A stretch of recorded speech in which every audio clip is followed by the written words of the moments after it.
Iran के supreme leader Ali खमैनेई, तुर्की के राष्ट्रपति रेसिप तैयब एर्दोआन, सऊदी अरब के क्राउन प्रिंस मोहम्मद बिन सलमान और सीरिया के राष्ट्रपति अहमद अल शरा ने इजराइल की तबाही का ब्लूप्रिंट सहमति से बना लिया है।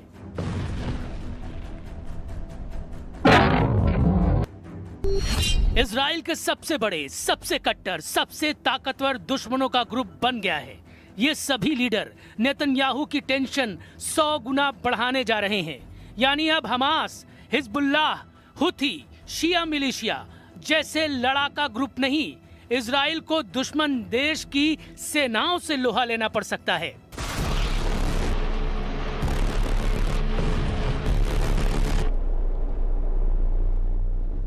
इजराइल के हमलों की रफ्तार जैसे ही मध्यम पड़ती है, उसके दुश्मन सिर उठाने लगते हैं। नेतन्याहू जैसे ही घरेलू मसलों में उलझते हैं, इजराइल के दुश्मन हाइपर एक्टिव हो जाते हैं, क्योंकि ईरान समर्थित लड़ाका ग्रुप इजराइल को दहलाने की ताक में है। इस बीच इजराइल के सबसे कट्टर दुश्मनों के विस्फोटक गठबंधन के सिग्नल मिल गए हैं। इजराइल से बदला लेने के लिए 3 ताकतवर देशों ने नया वॉर प्लान बना लिया है।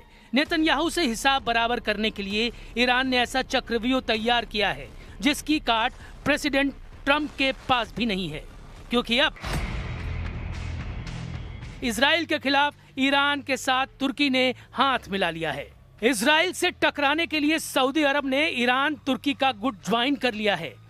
इजराइल से अपनी जमीन छीनने के लिए ईरान, तुर्की, सऊदी अरब के गठबंधन में सीरिया भी शामिल हो गया है। अभी तक इजराइल को अपनी ताकत और हथियारों से निशाना बना रहे तुर्की और सऊदी अरब ने ईरान से अचानक हाथ कैसे मिला लिया?